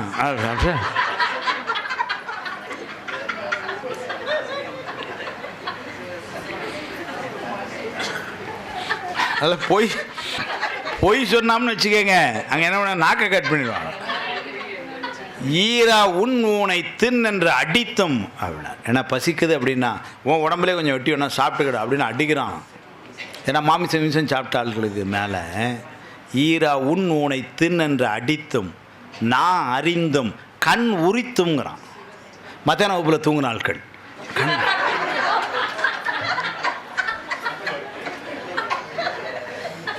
கண்ணை உரிச்சிருந்தான். ஆமாம், வருமா தூக்கம்? அதுக்கப்புறம் வரமாட்டாங்க. அதுக்கு அது வரலைன்னா அது சிக்கல் இருக்கு. ஏன் வரலன்னு சாயங்காலம் கேட்போம். போய் தானே சொல்லுவாங்க, நாக்கு வெட்டிடுவோம். இப்போ நாக்கு வேணுமா கண்ணு வேணுமா முடிவு பண்ணு. நாங்கள் அதுக்கெல்லாம் ட்ரிக் வச்சுருக்கோம். இல்லைன்னா இவ்வளோ பேரை சமாளிக்க முடியுமா? ஏன்னா வந்தால் தூக்கம் வருதுன்னு வராமல் இருந்துக்கிறது. மத்தியானம் அம்மா ஏன் வரலன்னு கேட்பாங்க. அம்மா ஒரே தலைவலிங்கம்மா அப்படின்னு சும்மா கதை விடுறது. பொய் சொன்னது ஆயிடுச்சா? மேலே அங்கே போனோடனே பொய் சொன்ன நாக்க நீட்டுறான்றான். வந்தா கண்ணு போகுது, வரலன்னா நாக்கு போகுது. எவ்வளவு சிக்கல் இருக்கு சவிஸ்தானத்தில். ஏதுங்க உண்மை சொன்னா கேள்வி கேட்பாங்கல்ல, ஏன் வரலன்னு. என்னங்க சரி ஆமா, ஆனா நீங்க வகுப்புக்கு வராது தப்பு தானே? இல்லைங்க, நீங்க அதை நீங்க உண்மையை சொன்னா அவங்க இப்போ இப்போ அம்மா ஒன்று பண்ணுங்க, நாளைக்கு நாங்கள் சில பேர் வருவோம், சில பேர் கோயில் போவோம், பரவாயில்லையா? இப்போ அம்மாட்ட கேட்டுருவோம். நானும் ரொம்ப உண்மையாகவே கேட்கேன். இப்போ அவங்களும் உண்மையாகவே சொல்லிட்டேன். அவங்க ஒரு உண்மையை சொல்லுவாங்க, இங்கே வந்தது வகுப்பு கேட்கறதுக்கா இல்லையா, என்ன 7 இடம் அங்கே போகிறேன் இங்கே போகிறேன்ட்டு அப்படின்னு. இப்போ அவங்க உண்மையை சொல்லிடுவாங்கல்ல. நான் அவங்க அவ்வளோ 120 கயிறை வச்சு கட்டாத குறைய கெட்டி 6 மாதம் நீங்கள் இழுத்துட்டு வந்தா இங்கே வந்தால் நான் அங்கே வரேன் நான் இங்கே வரேன்னா கேட்பாங்கல்ல. அதனால் அதெல்லாம் சொல்லவும் முடியாது. ஆமாம், அப்போது எதுக்கு சொல்லணும்னா நரக தண்டனைங்கிறது அந்த மாதிரியெல்லாம் அதில் நிறைய இருக்கட்டும். இதில் வேடிக்கையான நரகோட சொர்க்கம் எவ்வளவு நரகம் இருக்குன்னாரு. இதில் வேற சுவாமி சித்தாந்த நூல்களில் வருது, 28 கோடி நரகங்கள் இருக்கான் நரகலோகத்தில். என்னங்க சொர்க்கலோகம் எவ்வளோன்னு தெரில, கணக்கு எடுத்துகிட்டு இருக்காங்க, இன்னும் முடியல. என்னங்க இல்லை அவ்வளவு இல்லை இல்லை இருக்குன்னு அதெல்லாம் அருளாளர் நூலில் சொல்லி வச்சுருக்காங்க. என்ன போயா பார்த்தோம் தெரில. ஆமாம், அதனால் 28 கோடி நரகங்கள் இருக்குன்னு நூலில் வருது. இருக்கட்டும். வந்து இது எதுக்கு சொல்லுதுன்னா நரக தண்டனை தெரிஞ்சுக்கிட்டோம். இந்த நமக்கெல்லாம் அதெல்லாம் கிடையாதுமா, நம்ம ஏன் பற்றி இது பண்ண போகிறோம் இல்லைங்களா? ஆமாம், அங்கே ஏதோ ஒரு வாய்ப்பில் நமக்கு அங்கே போகவே மாட்டோம். அப்படி ஒரு வாய்ப்பில் ஏதோ ஒரு இதில் உள்ளே நுழைஞ்சிட்டா கூட சுவாமி அங்கே வந்து நம்மளெல்லாம் இல்லை நமக்கு வேண்டிய ஆள்லான்னு வெளியே கூட்டு வரானாம். மடித்தாடும் மடிமைக்கண் நன்றியே மனநே நீ வாழும் நாளும் தடுத்தாட்டி தருமனார் தமர்ச்செக்கில் இடும்போதும் தடுத்தாட்கொள்வான். சுந்தரதேவருங்க திருப்பாட்டு உண்மையில் யார் தருமனார் தமர் அப்படின்னா வந்து யமதர்மனுக்கு வேண்டியார்களாம். அவங்க நம்மளை என்ன பண்ணுறாங்களாம், செக்கை இழுக்க சொல்லலை, செக்குக்குள்ளே போட்டு ஆட்டுறாங்களாம். எள்ளு போட்டால் எண்ணெய் வரும், தேங்காய் போட்டால் தேங்காய் எண்ணெய் வரும், நம்மளை போட்டு என்ன வரும், ஒன்றும் வராது. அது அவங்க சொல்லாங்க ஒன்றும் வராதே அப்படின்னு. தடுத்தாட்டி தருமனார் தமர்ச்செக்கில் இடும்போதும் தடுத்து ஆட்கொள்வார். அதுதான் அவன் கருணை. காலனையே பக்கத்தில் விடாமல் இது பண்ணான். என்னடியே வழிபடுவான் நிமலா நினை கருத என் அடியான் உயிரை வௌவேல் என்று அடல் கூற்று உதைத்த பொன்னடியே பரவி நாளும் பூவோடு நீர் சுமக்கும் என் அடியார் இடர்களையாய் நெடுங்கிழமை. அதனால் சுவாமி நம்ம கூட இருக்கிறான், ஒன்றும் இது இல்லை. இருந்தாலும் சைவசாந்தில் படிச்சுக்கிறோம், நரகம்னு ஒன்று இருக்குது. இப்படி இருக்கு. இப்போ 4 ஆச்சுங்களா, இன்னொன்று இருக்குது நரகத்தோட மோசம். ஷோ, அப்படி ஒன்று இருக்குமா சார்? இவ்வளவு நாள் நம்ம ஏதாவது ஒரு ரொம்ப பெரிய துன்பம்னா கூட என்ன சொல்லுவோம், பெரிய நரக தண்டனை அப்படி நரக வேதனை அப்படிங்கிறோம் இல்லைங்களா? அது கூட பரவாயில்லையாம், அதை விட இன்னொன்று இருக்கும் மோசம். நரகத்தை விட மோசம்னு இருக்கா சார்? இப்போ தான் தெரியுது அப்படின்னு. அது என்ன செய்கிறான்னா, அந்த உயிரை நரக தண்டனையாவது எப்படின்னா நரகத்தில் போட்டு அது கொஞ்ச நாள் அதை திருத்துற மாதிரி தானே, ஜெயிலில் போடுற மாதிரி தானே, அடித்து திருத்தி அந்த பாவங்கள்லாம் கழியுது. அதுக்கப்புறம் திரும்ப எடுத்துகிட்டு வந்து ஒரு மானிட பிறப்போ ஏதோ கொடுத்து அப்புறம் கூட்டிகிட்டு போகிறான். அதான் ஒரு வாய்ப்பாயிடுச்சு. தப்பு பண்ணதுக்கு ஒரு 5 வருஷம் போடுறான் அப்படின்னு போட்டு அடித்து திரும்ப எடுத்து கொண்டு வந்து இது பண்ணி கொடுத்துட்றான். நரம் 5 வருஷம்லாம் கிடையாது, நரம் ஊழி காலம் அழுத்துவாருங்கிறாரு. ஒரு உதாரணத்துக்காக சொன்னேன் இரண்டு. ஆனால் அதுக்கு கூட இப்போ என்னதுன்னா திரும்ப வெளியே வர்றதுக்கு ஒரு வாய்ப்பு இருக்குது இன்றைக்கெல்லாம் நாளைக்கு. இதை விட மோசமானது ஒன்று என்னவா, இப்போ நம்ம 4 சொன்னோம் பார்த்தீங்களா, எதையுமே கொடுக்காமல் விட்டுருவானா. சிவஞான சித்தியாரில் தான் அந்த நுட்பத்தை காட்டுறாரு. பாடானம் போல் கிடத்தினார். பாடானம்னா கல். அப்படின்னா என்ன அர்த்தம்? பாடானம் போல் கிடத்தினா ஒன்றும் கிடையாது, விட்டுறது. இப்போ உங்களுக்கு முன்னேற்றம்ங்கிறது அடுத்ததுக்கு போனால் தானே வரும். கொஞ்ச நாளைக்கு என்ன பண்ணுறான், அப்படியே விட்டுறான். பெரிய சங்கடம். நீங்கள் இந்த ஐஏஎஸ் ஆஃபீஸர்ஸ்லாம் பாருங்கள், இந்த இடத்துல இருந்து மாற்றின்னு வேணும் என்ன பண்ணிடுவாங்க, காத்திருப்போர் பட்டியலுங்க, பெஞ்சு இல்லைங்களா. அடுத்தால என்ன நடக்க எங்கே வருதுன்னு தெரிய முடியாது. ஏன்னா ஏதாவது முக்கியமான பொறுப்பில் இருந்திருப்பாங்க, மின்சாரத்துறை செயலர் வந்திருப்பான். அவங்கள தூக்கி இடத்துல என்ன பண்ணிடுவான், கொண்டு போய் முதல்ல காத்திருப்போர் பட்டியல் வைப்பான். நீங்கள் நல்லா ஞாபகம் வச்சுக்கணும், அதுக்கு தமிழில் சரியான வார்த்தை வந்து ஒருத்தல்னு பேர். ஒருத்தல். அதாவது ஒருத்தல்னால் அந்த மாதிரி அன்அட்டண்டடாக விட்டுறது, பெரிய பனிஷ்மெண்ட்டு. ஒருத்தன்றே ஒருத்தல்னா வெறுத்துறது. இப்போ அவர் அந்த அரசு துறை செயலாளராக இருக்கும்போது அவருக்கு ஒரு பிஏ இருப்பான், அவருக்கு ஒரு செக்ரட்டரி இருப்பான், ஒரு காப்பி கொடுக்குறதுக்கு ஆள் இருப்பான், இந்த ஃபோன் அடிச்சுருப்பான். இந்த காத்திருப்பவருங்கிறது என்ன பண்ணிடுவான் தெரியுங்களா, ஒரு ரூமில் வந்து உட்கார வச்சுருவான். காப்பி கொடுக்குற கூட ஆள் இருக்காது.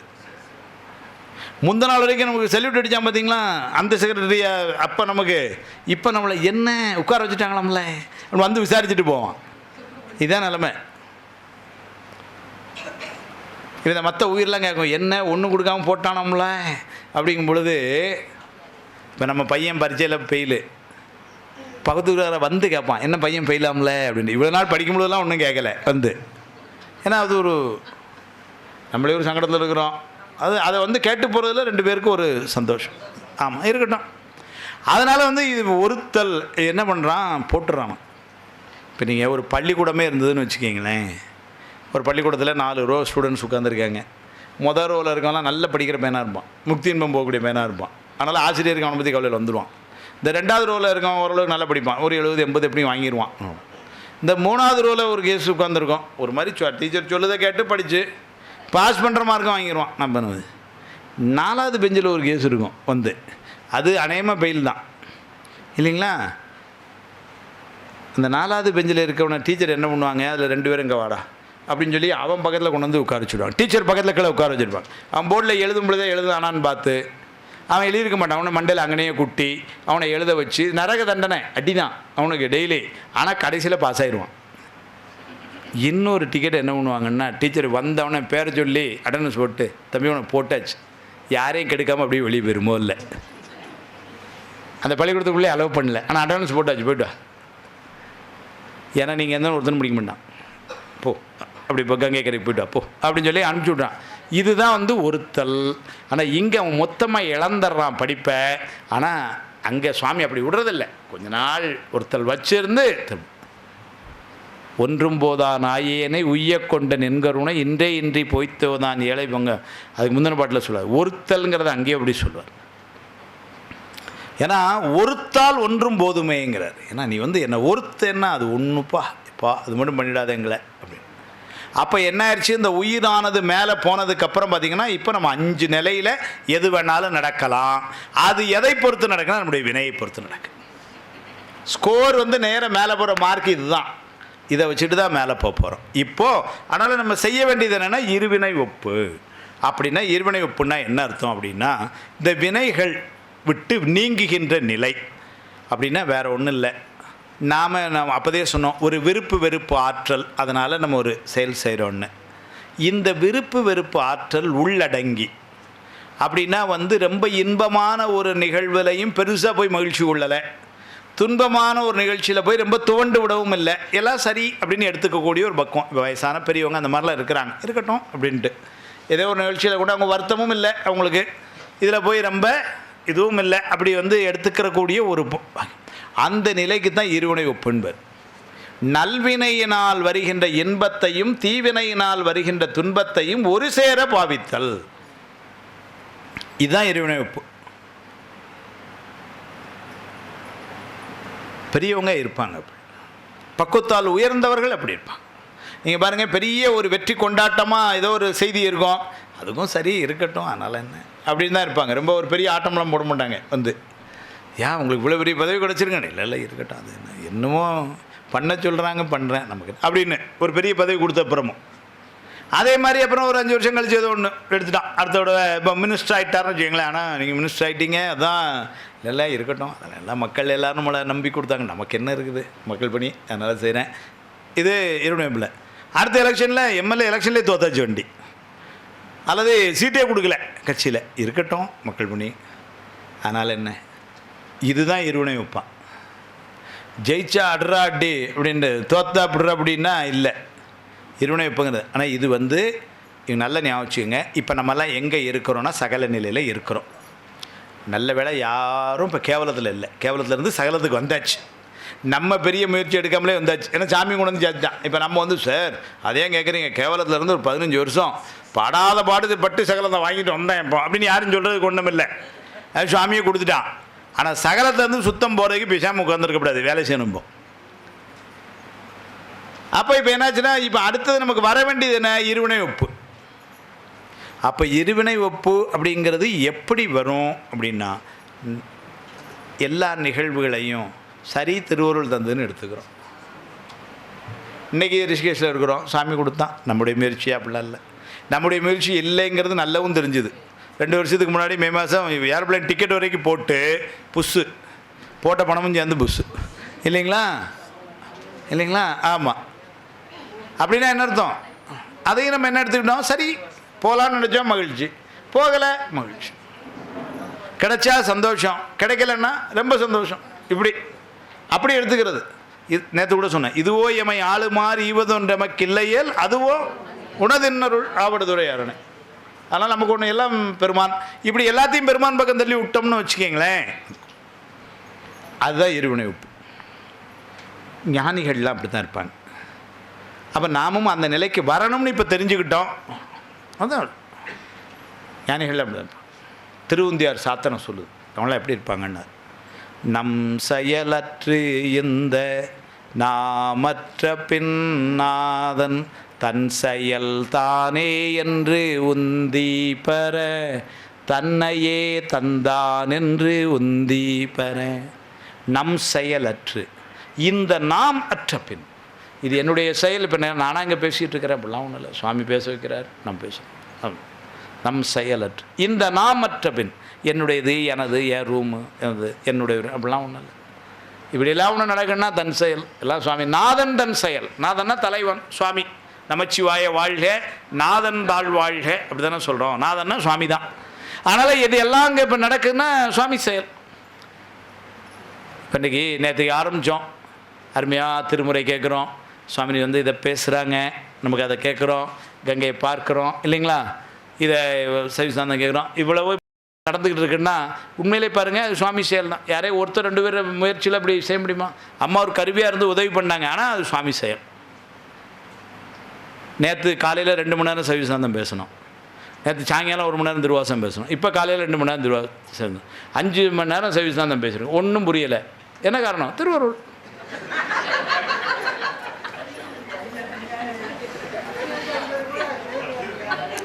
நான் தப்பிக்கிறேன் கொழி என்னங்க? இல்லை இல்லை தண்டமணி ஏதோ சொல்லுங்க.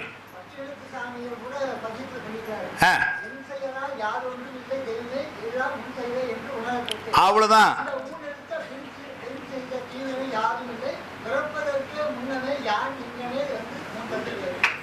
அதனால் இப்போ இதில் ஏதாவது புரியலை அப்படின்னா, என் செயலால் ஒன்றும் இல்லை, நல்லா புரிஞ்சுக்கங்க.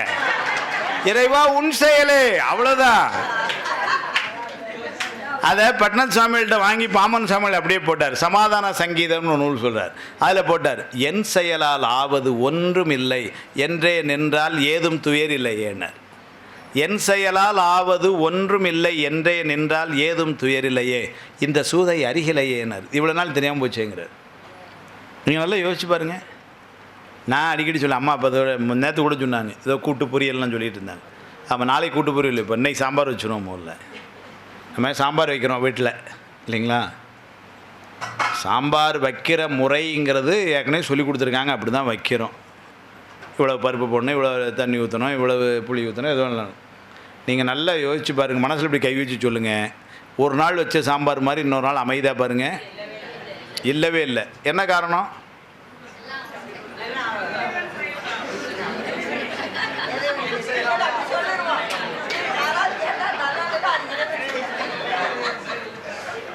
அதாவது வாழ்க்கை மகிழ்ச்சியா இருக்க சைவ சித்தாந்தம் எப்படி உதவி செய்து பாருங்க. இந்த செய்தி எடுத்துட்டு போங்க வீட்டுக்கு. ஆமா, அத முன்னாடி இந்த கேள்வி பெண்கள் பக்கம் கேட்பேன், சமையல் சாம்பாரியா வரல, இப்ப இந்த பக்கம் கேட்க வேண்டியிருக்கு.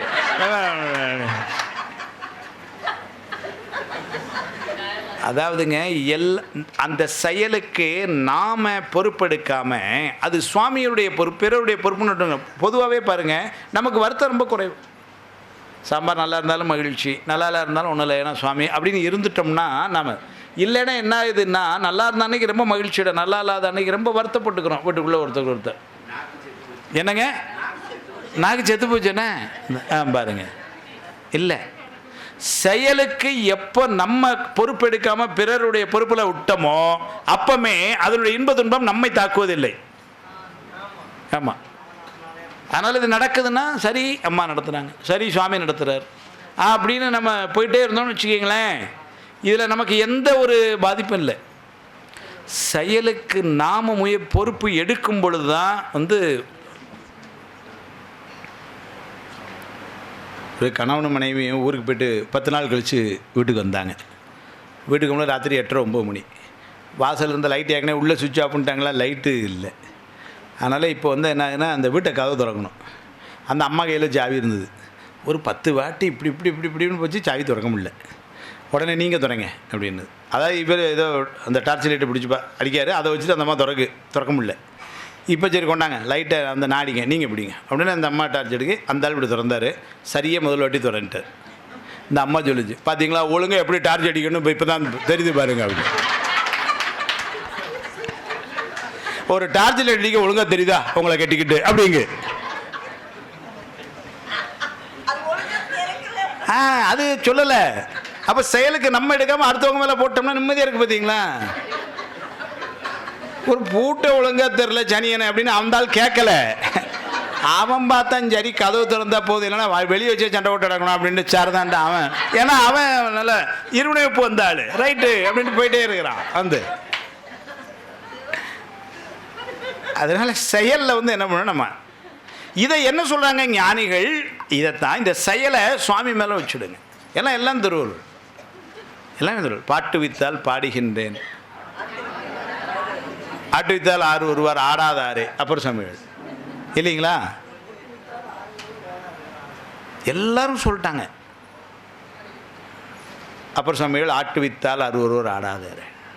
வள்ளலார் பின்னாடி வந்தவர் பாட்டு வித்தால் பாடுகின்றேன், பணி வித்தால் பணிகின்றேன், பதியே நின்னை கூட்டு வித்தால் கூடுகின்றேன், குலை வித்தால் குலைகின்றேன், குறித்த ஊனை ஊட்டுவித்தால் உண்கின்றேன்.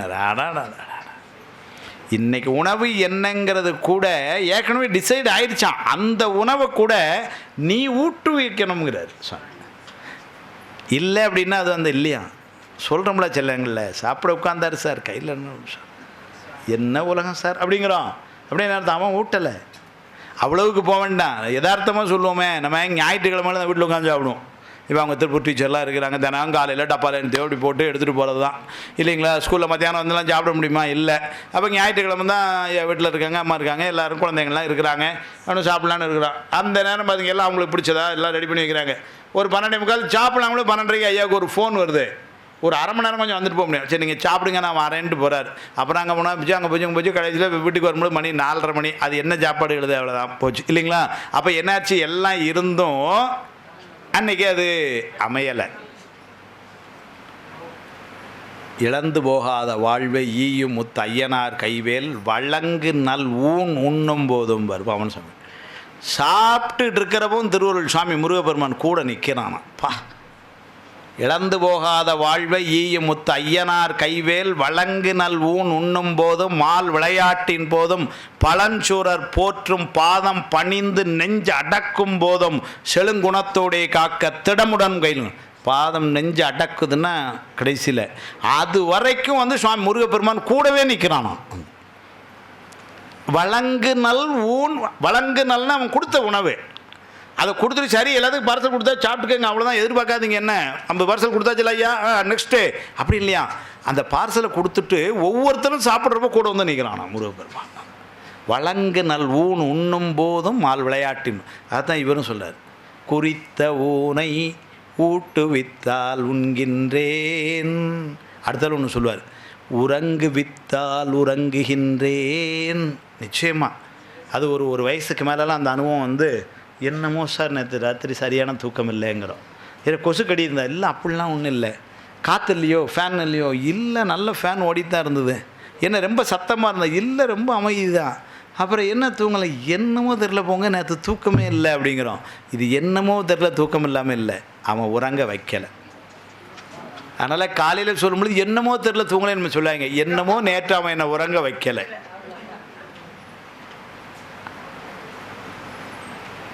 உறங்கு வித்தால் உறங்குகின்றேன். அப்போது நம்ம உறங்க வைக்கிறது யார்? அவன்தான். அப்புறம் மத்தியானம் தூங்குறவங்க மேலே நான் ஏன் வருத்தப்பட போகிறேன்? அவன் தூங்க வைக்கிறான். அவனுடைய செயலை போய் நான் என்ன குறை சொல்ல முடியும்? அப்புறம் என்னங்க? ஆமாம், நீங்கள் யாரையும் இனிமேல் தூங்கினாலும் உங்களை யாரே ஒரு தவறுதலாக ஒரு ஆசிரியர் எழுப்பினா கூட, சார் திருவருள், திருவருளுக்கு மீறி நீங்கள் என்ன பெரிய ஆளா? ஒன்றும் கிடையாது. அப்புறம் அவங்களெலாம் முடிச்சுட்டு இருக்கிறாங்களே, என்ன அவங்கள அவன் உறங்க வைக்கல சார்.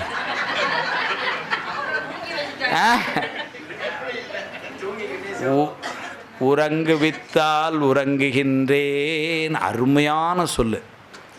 அடுத்தால ஒரு வரி அவர் போடலை, நம்ம சேர்த்துக்கணும். காலையில் எழுப்பு வித்தால் எழும்புகின்றேன் சொல்லலை அவர். நம்மளுக்கு கேட்குறது அவர் தானே. இல்லைன்னா பாட்டி தூங்குச்சு புஷ் அப்படின்ட்டாம்னு வச்சுக்கோங்க, போச்செல்லாம். இல்லை, உறங்காமல் என்றும் ஆட்டுவித்தால் ஆடுகின்றேன், அந்தோ இச்சிறிய நாளாவதென்னே. வளரார். பாட்டுவித்தால் பாடுகின்றேன், பணிவித்தால் பணிகின்றேன், பதியேன் என்னை கூட்டுவித்தால் கூடுகின்றேன், குலைவித்தால் குலைகின்றேன். சுவாமியை நினச்சி ஒரு குலை வருது, அது கூட அவன் தான் செய்யணுங்கிறார். நம்மளாக தான் இல்லை, அவன் குலைவித்தா அவர் தான். அப்படி தான், குலைவித்தால் குலைகின்றேன், குறித்த ஊனை ஊட்டுவித்தால் உண்கின்றேன், உறங்குவித்தால் உறங்குகின்றேன், உறங்காமல் என்றும் ஆட்டுவித்தால் ஆடுகின்றேன், அந்தோ இச்சிறிய நாள் ஆவதன். ஆனால் நம்ம கையில் ஒன்றும் இல்லை. இப்படி இருந்துட்டோம்னு வச்சுக்கோங்க, புதுசாக வினை வரப்போகிறதில்லை. இதுதான் இருவினை ஒப்பு. இந்த இருவினை ஒப்பை பெறுவது எப்படி, அது நாளைக்கு வச்சுக்கிடுவோம். ஏன்னா இருவினைப்பு பெறணும்னு தெரிஞ்சுட்டு இருவினைப்பு பெறுவது எப்படி, அதுக்கு நான் என்ன செய்யணும், எப்படி எனக்கு இருவினைப்பு வரும், அதுக்கு நான் என்ன பண்ணணும் அப்படிங்கிறத நாளைக்கு நம்ம அதை நாளைக்கு சைவசாந்த வகுப்பில் இருவினை ஒப்பை பெறுவது எப்படி அப்படிங்கிற மார்க்கத்தை நம்ம காட்டு. இந்த இருவினை வகுப்புக்கு அப்புறம் ஒரு 3 நிமிஷம் எடுத்துக்கிறேன், மணி 12:30 ஆகிட்டு. இந்த இருவினை வகுப்புக்கு அப்புறம் மலபரிபாகம். மலபரிபாகம் அப்படின்னா இதுக்கு அடுத்த உயர்ந்த நிலை. மலபரிபாகம்னா இதுகாரும் நம்மை பந்தித்திருக்கின்ற ஆன்மா அல்லது பிடித்திருக்கின்ற ஆணவ மலம் இனிமேலும் இந்த ஆன்மாவை ஒரு பிறவிக்குள் செலுத்த முடியாது, அந்த அளவுக்கு மறைக்க முடியாது என்கின்ற அளவிலே நாம் உயர்ந்து நிற்கிற நிலை, அதற்கு மலபரிபாகம்னு பேர். பரிபாகம்னா நீங்கிறது. இவ்வளோ நாள் கூடவே இருந்தது, இப்போ அதுவே தெரிஞ்சுட்டு. ஏன்னா உயிர் பக்குவத்தால் உயர்ந்தனால அந்த ஆணவ மலம் கொஞ்சம் கொஞ்சமாக நீங்குது. அந்த நிலைக்கு மலபரிபாகம்னு பேர். இந்த மலபரிபாகம் ஏற்பட்டதுக்கு அப்புறம் கடைசியாக முக்தி என்பதுக்கு போக முன்னாடி இன்னும் ஒரு ஸ்டெப் இருக்குது, சத்னிபாதம்னு பேர். சத்னிபாதம் அப்படின்னா இறைவனுடைய சக்தி நம் மீது பதியுமாறு செய்தல்னு அர்த்தம். அப்படின்னா என்ன அர்த்தம்? முக்தி இன்பம் போய் நம்ம என்ன பண்ண போகிறோம், முழுக்க இறைவனுடைய இருந்து அனுபவிக்க போகிறோம். இவ்வளவு நாள் நம்ம யாரோட இருந்தோம், ஆணவ மலத்தோடு இருந்தோம், அதுக்கு அகென்ஸ்டான பொருளோடு இவ்வளோ நாள் இருந்தோம். இப்போ இதில் இருந்து அதில் நம்ம அனுபவிக்கிறதுக்கு நமக்கு முதல்ல தயாராகணுமே, அந்த இறை இன்பத்தை வாங்கிறதுக்கு நம்ம தயாராகணுமே, அதை அவன் தயார் செய்கிறான். இந்த கெமிஸ்ட்ரி ஸ்டூடெண்ட்ஸுக்கெல்லாம் தெரியும். ஒரு டெஸ்ட் டியூப்பில் ஏதாவது ஒன்று எடுக்கணும்னு வச்சுக்கிங்களேன், முதல்ல என்ன பண்ணுவாங்க, தண்ணிட்டு அலசிப்பாங்க. திரும்ப எடுக்க முன்னாடி, ஏன்னா அதுக்கு முன்னாடி அதில் என்ன எடுத்தாங்கன்னு தெரியாது, புதுசாக ஒன்றை இப்போ எடுக்கும்போது என்ன பண்ணுவாங்கன்னு ஒரு சொட்டு முதல்ல ஊற்றி அந்த டெஸ்ட் டியூப்பில் ஒன்றும் புஷு தசுன்னு ஆகலைலான்னு பார்த்துக்கிடுவாங்க. ஏன்னா அவங்க அதுக்கு முன்னாடி ஏதோ ஒரு உதாரணத்துக்கு சல்ஃபியூரிக் ஆசிட் எடுத்திருந்தாங்கன்னு வச்சுக்கிங்களேன், அதனால் கழுவினாலும் ஒரு சொட்டு இருந்ததுன்னா இப்போ அதுக்கு நேர் மாறான ஒன்று இப்போ டம்முன்னு நிறைய எடுத்தாங்கன்னா டப்புன்னு டெஸ்ட் டியூப் வெடிச்சிடும். அதனால் என்ன பண்ணுவாங்கன்னு டீச்சர்ஸ் முதல்ல சொல்லிக் கொடுப்பாங்க கெமிஸ்ட் ஸ்டூடெண்ட்ஸுக்கு, முதல்ல வாஷ் பண்ணிக்கணும், அதுக்கப்புறம் காஞ்சப்புறம் அடுத்தால எடுக்க போகிற கெமிக்கலை ஒரு சொட்டு எடுத்து ரின்ஸ் பண்ணணும். அதாவது டெஸ்ட் சொல்லுவாங்க, அப்போ புஷ் அப்படின்னு வச்சுக்கோங்க, அதில் எடுக்கப்படாது, அதை நல்லா கழுகணும், இல்லை வேறு யூஸ் பண்ணுது. அது எடுத்துக்கிட்டுன்னு தெரிஞ்சதுக்கப்புறம் இப்போ டாக்டர்ஸ் என்ன பண்ணுவாங்கன்னு அம்மா இருக்கிறாங்க, ஏதோ ஒரு இன்ஜெக்ஷன் பென்சிலின் இல்லை ஏதோ ஒன்று போடணும்னு வச்சுக்கிங்களேன், அந்த உடம்பு தாங்குமான்னு பார்க்குறதுக்கு என்ன பண்ணாங்க, ஒரு டெஸ்ட் டோஸ் பண்ணணும், போட்டு எப்படி இருக்கிறார், நல்லா இருக்கு. அதுக்கப்புறம் தான் வந்து அதை கொடுக்குறாங்க. இந்த பென்சிலான தாங்கிறதுக்கு அல்லது தயார்படுது. செல்லங்கள் அந்த டெஸ்ட் டோஸ் போன உடனே என்ன ஆகிடும், அது பழகிக்கிடும் அந்த நோய், அந்த உடம்பு இதை எடுத்துக்கிறதுக்கு. அதுக்கப்புறம் என்ன பண்ணாங்க, டாக்டர்ஸ் வந்து போடுறாங்க. ஒரு பென்சிலின் 2 ml போடுறதுக்கே இவ்வளவுன்னா முக்தி இன்பத்தை கொடுக்கணும்னா அவன் எவ்வளவு கவனமாக இருக்கான் பாருங்கள். இந்த ஆணவ மலம் ட்ரேஸ் கூட இல்லாமல் எல்லாம் நீங்களான்னு அது சத்தினிபாதம். அதாவது இறைவன் தருகின்ற அந்த இன்பத்தை நுகருமாறு நம்மை தயார் செய்து அதுக்கப்புறம் முக்தி இன்பத்தை கொடுக்குறான். அதுக்கப்புறம் பின்னாடி முக்தி இன்பத்தை அவன் கொடுக்குறான். நம்ம திருவாசகத்திலலாம் படிக்கும் பொழுது சிவமாக்கி எனையாண்டம் வரும். அந்த சிவமாம் தன்மை பெறுதல் என்பது சத்தினிபாதம். அந்த சிவமாம் தன்மை பெற்று முக்தி இன்பத்தை நாம் வந்து அனுபவிக்க இருக்கின்றோம். அப்போ அதுக்கு முன்னாடி அப்போ எங்கேருந்து வரணும், சகல நிலையில் இருந்து எப்படிலாம் வாரம் பாருங்கள். இருவினை ஒப்பு என வினை செஞ்சுக்கிட்டு இருக்கிறோம், வினை அனுபவிச்சுட்டு இருக்கிறோம். இதிலிருந்து வெளியே வரக்கூடிய நிலை இருவினை ஒப்பு, மலபரிபாகம், சத்தினிபாதம், முக்தி இன்பம். நியாயமாக அந்த சக்தினிபாதத்துக்கு முன்னாடியோ அல்லது பின்னாடியோ கூட முக்தி இன்பத்துக்கு முன்னாடி குருநாதருடைய உபதேசம் வரும். அதுவும் கண்டிப்பாக அது ஒரு இடத்துல இருக்குது. அது யாருன்னா சுவாமி தான் குருநாதராய் வந்து உபதேசம் செய்து நம்மளை கொண்டு போய் முக்தி இன்பத்துக்கு விடும். அந்த முக்தி இன்பங்கிறது அவனுடைய திருவடிகளில் இந்த உயிரானது இரண்டர கலந்து அந்த பேரின்பத்தை துய்த்து கொண்டே இருக்கும். அதன் பின்னர் பிறவி இல்லை, துன்பம் இல்லை. அதனால் பேரின்பத்தை அனுபவிச்சு கொண்டே இருக்கும். அந்த நிலைக்குத்தான் வந்து முக்தி நிலை அல்லது சுத்த நிலை என்று பெயர். அப்போ நம்ம கேவலத்தில் இருந்து காலையில் கிளம்பி சகலம் வழியாக வந்து இப்போ சுத்தத்துக்கு வந்தாச்சு. நேற்று கூட இந்த பாட்டை சொன்னேன். உருத்தரியா காலத்தே உள்புகுந்து உளமன்னி கருத்திருத்தி ஊன்புக்கு கருணையினால் ஆண்டு கொண்ட திருத்துருத்தி மேயானை தித்திக்கும் சிவபதத்தை அருத்தியினால் நாயடியேன் அணிகொள்தில்லை கண்டு. உருத்தரியா காலம் கேவல நிலை, கருத்திருத்தி ஊன்புக்கு சகல நிலை பெரும், தித்திக்கும் சிவபதம் சுத்த நிலை. 3 திருவாசகத்தில் ஒரே பாட்டில் வந்து சொல்ல. இதுக்கு சைவ சித்தாந்தத்தில் இவ்வளவு நேரம் நம்ம பேசின பொருளுக்கு தலைப்பு இப்போ பேர் வைக்கிறோம், காரண அவத்தைன்னு பேர். காரண அவத்தை, கேவலம் சகலம் சுத்தம்ங்கிற அப்போ காரண அவத்தைன்னு சொன்ன உடனே அப்போ காரிய அவத்தைன்னு ஒன்று இருக்குது, அது அப்புறம் வச்சுக்கிடுவோம். இப்போ முதல்ல காரண அவத்தை நம்ம சொல்லி, அதாவது ஒரு broad outline of Saiva Siddhanta we have given, where we started from, where are we now and where we are heading for. அதை இப்போ சொல்லியாச்சு. சொல்லி காலை வகுப்பை அதை இப்படி கூட சொல்ல, உயிரினுடைய ஒரு பயணம் அது கேவலத்தில் தொடங்கி சகலம் வழியாக சுத்த நிலையை சென்று அடைகின்றதாக இன்றைய காலை வகுப்பை திருவருளாலும் குருவருளாலும் இந்த அளவிலே நிறைவு செய்து மதிய உணவிட வேளை அதனால் சரியாக 2:30 மணிக்கு நாம் திருவாசக பாராயணத்தோடு மதிய வகுப்பை நாம் துவங்க இருக்கின்றோம் என்று சொல்லி, துணையாக இருந்த திருவருளுக்கும் குருவருளுக்கும் உங்கள் எல்லோருடைய திருவடிகளுக்கும் இந்த அன்பையும் வணக்கத்தையும் சொல்லி இந்த அளவிலே நிறைவு செய்வோம்.